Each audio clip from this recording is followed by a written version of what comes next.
killed on the hijacked airliners. We are talking about a death toll that will be very, very high. Mayor Giuliani is expected to join us sometime within the next hour, and we're hoping to get a better idea of exactly what is going on in that rescue area, how the triage areas are reacting.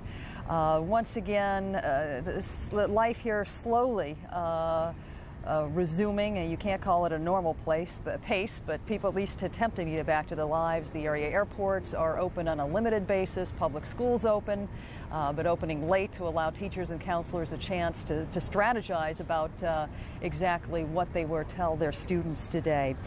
Right now, we want to share with you a story that Natalie Pawelski put together, where she talks with some of the family members who lost their loved ones on 3 of the hijacked airplanes. Let's listen.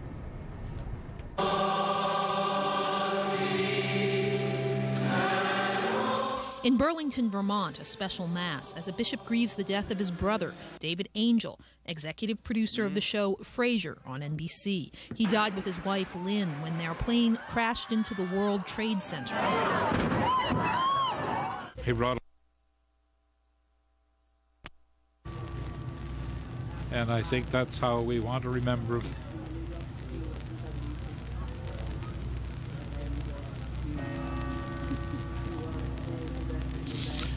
He truly did, and what a wonderful thing that is, to make people laugh, and he did that, did it so well. On the plane that crashed in Pennsylvania, 31-year-old Mark Bingham, a public relations executive, on his way home to San Francisco. He managed to call his mother on an airphone minutes before United Flight 93 slammed into farmland. He said, "I want to let you know that I love you." And in California, another mother remembers her only son, 38-year-old Tim Ward, who worked for the Rubio's restaurant chain. He'd been visiting his girlfriend in Boston and was on his way home. Just pray for all the people that are hurting and all the families, and pray that our country will do something to stop this terrorist. One more grieving mother, one of thousands, whose individual grief symbolizes a nation's profound sorrow. Natalie Pawelski, CNN. And we're back here in New York City, where I am joined by Tim Chung, a man who is very lucky to be alive this morning. Welcome. You were in the first tower that was hit. Describe to us what happened. That is correct. I was in my office on the 64th floor, and it began like an ordinary day. I got up to look at the fax machine and answer some voicemail, and I got up to go get some breakfast.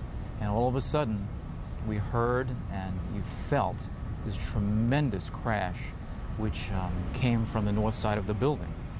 The building rocked like you were on a ship, and it swayed back and forth a couple of times. And I remember just standing there and thinking, I think this could be it. When it stopped swaying, we all started yelling and telling people to go to the center core of the building, which is supposed to be the safe area of the building, as well as where the stairways are. From there, we made our way down the stairways, and it was pretty easy going, all the way down to about 40 or so, and that's about where it started to back up. It started to get just gridlock with so many people there. Were people panicking at that point? People were absolutely terrific. They were helping each other. They were supportive of each other. People were talking to each other, making sure everyone was okay. And it was just real easy going to that point. No traffic. It just kept moving along, and people kept entering. Had any of these people been through the 93 World Trade Center bombing? Because if they had, one would not have expected that kind of call. Right. I think some of them probably had been. I had been there in 93, and I remember the darkness and the smoke and the soot. But this time the lights worked terrifically. Again, people were under real good control. When we got to about 38, it slowed down, and that was giving also an opportunity for the firefighters to walk up the stairs, and also to bring some injured people down the stairs. And that's, I think, kind of slowed the process up. You were already seeing injured people being taken out of the building at that point? That is correct. That had to be pretty scary. It all was very scary. I can't tell you all the emotions that run through a person or ran through me during that time period. I also remember each and every one of the firemen who were walking up into the crisis, and we were walking away from the crisis. I remember people thanking them, telling them how much we appreciated them being there, and just applauding them as they were walking up, 80 flights of stairs. God bless them. I guess that's Absolutely. the one part of this story that has hit such a raw nerve in New York City now that we know we have lost over 250 firefighters here, including the fire chief and the deputy fire chief. Right. So you're watching the firefighters go up. That's How long correct. did it take to you to get down from that 30 range to the bottom? It took probably another perhaps 45 minutes to an hour. As I said, going was very slow. We tried to move as best as we could. We got down to about the 6th floor, and it stopped again. And then at that point, we heard rumbling. I mean, it was a thunderous rumble, and the building started to shake. And I think we all thought that the building was coming down right on top of us. At that point, we started to run. Water began pouring into the stairways, and we were walking through maybe 6 or 8 inches of water at that point. Smoke started coming up from the bottom. We finally started to get out. The lights went out. Luckily, people had some flashlights. We did get out to the mezzanine level, which was one level above the lobby level, and we walked out, and you couldn't recognize it, mostly because you couldn't see anything. The smoke was so thick. The soot was flying. So you suspected then the second rumbling perhaps was a bomb going off or a secondary attack? You at that point had no idea what was going on. At that point, we had no idea, and emergency personnel were along the way, and they kept telling us, keep coming, keep walking, and walk away from the building, get away from the building as quickly as you can. And we kept walking, we kept stumbling, we kept walking over debris, steel, rebar, aluminum ducting, everything was out there. And we did make our way away from the building. I tried looking back, and you really couldn't see the second tower because of all the smoke. I could see the first tower because I could see the antenna, and I knew that was the building that I had come from. We did get away from the building, and about, I'd say, 2 to 3 blocks away at the most, people started running and screaming again. And we turned around to look, and I could see World Trade Center 1's antenna begin to sink down, which told me that the building was going down. Then one would expect you ran even faster. We did run even faster, actually, and we were so exhausted by that time. We had walked down 64 flights of stairs. We were running for blocks at that point, and just people were just all over, just running away, but also helping each other along the way, picking up people who had stopped to rest, picking up people who had fallen down, just making sure everyone else was okay. There's such terrifying stories about how people were trying to seek some sort of cover under vans that were parked in the area. Your instinct was to run, run, run. That's right. Is that what saved your life? Yeah.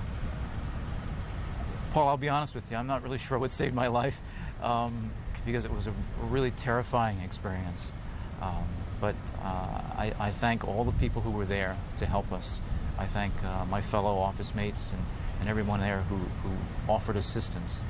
And I know my heart goes out to them, because when they talk about the bravest of the brave, they really are the bravest of the brave. Well, Tim Chung, thank you very much for sharing your story with us. And we wish you the best as you try to find some sense of, not normalcy, but some new pattern to your life. Thank you very much. Thank you. And Miles, what you've just heard Tim say is a sentiment that is expressed over and over again here.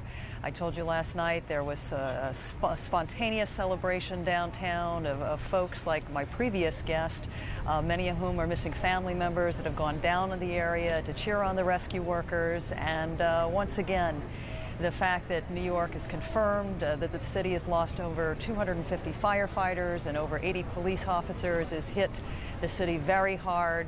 People want those firefighters' family members to know how much respect they have for what they tried to do here in New York City. Hey, what struck me the most in that interview is that for 40 stories there was gridlock, as he described it, and yet no panic. Yeah, it's quite remarkable because Tim isn't the only one that has told us that story. I guess there is a certain strength that sometimes reveals itself in these times of crisis, but I guess people across the country should be giving these New Yorkers a great deal of credit for dealing with unimaginable circumstances.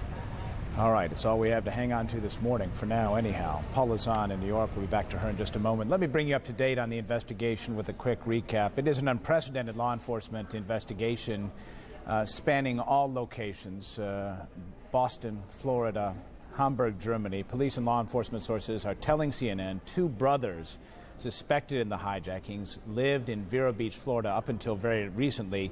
They apparently trained at the Flight Safety International Flight Academy.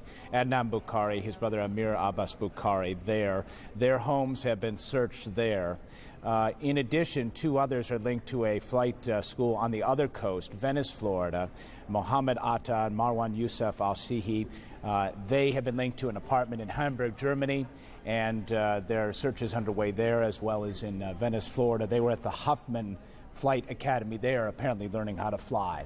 Investigators hope also to recover the cockpit voice recorder from the wreckage of United Airlines Flight 93. The plane was hijacked and went down Tuesday in rural Pennsylvania, not long after the crashes at the World Trade Center and at the Pentagon.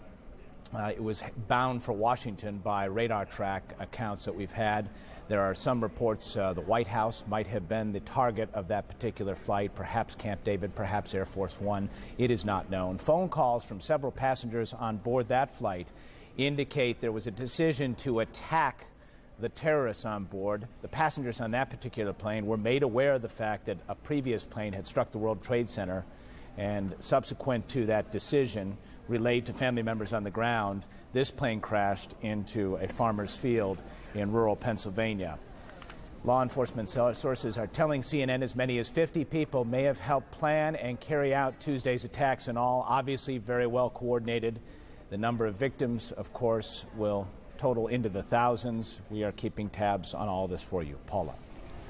Thanks so much, Miles. Right now, we are checking in with Attorney General John Ashcroft, who joins us from Washington. Welcome, sir. We appreciate your joining us this morning. Good morning, Paula. Are there any arrests near? We are pursuing a great many leads. We are developing information. I'm not going to comment on whether or not arrests are imminent. We wouldn't want to compromise any of the activities, but I can tell you that the 4,000 special agents of the FBI, the offices of U.S. attorneys and the FBI around the world are pursuing constructively leads. We have not only the 4,000 agents, but 3,000 support personnel for them, and then additional scientists and lab technicians who are already hard at work in this matter. All right, we have been reporting for 12 hours now that the FBI took several men into custody yesterday. How critical is that information those men have given your agents to some ultimate arrests? Well, very frankly, we're attentive to all the evidence that's available to us. We're pursuing a variety of leads. We're not going to comment on specific evidence that might be available from any particular sources. We feel like we're making progress. We know that between 3 and 6 individuals on each of the hijacked airplanes were involved. We know that they were trained and technically proficient, that they were trained in the United States to fly, some of them at least, to fly these airplanes, and they flew them with deadly accuracy. These were acts of war, and we're very, very methodical, and we're going to be complete about developing an understanding, and as soon as we have the capacity to bring to justice people who are associated with this as ground support for these operations, we're going to do that. We have as a major priority the development of the understanding and the apprehension of those involved in this crime and in this act of war against the United States, and we're going to act aggressively. We're also going to act aggressively, though, to protect the safety of America's traveling public and to get our airline industry back in the sky. And that's why we've, in the Justice Department, have coordinated efforts with the Department of Treasury and Customs agents, Immigration and Naturalization Service, Border Patrol officers, U.S. Marshals are going to, by the hundreds, help secure both the airports and the air traffic in the United States to help make sure the traveling public has a basis for knowing that the skies will be safe. Mr. Ashcroft, I want to come back to a point you made earlier on, confirming the fact that 4 of these hijackers, or each of the 4 terrorists,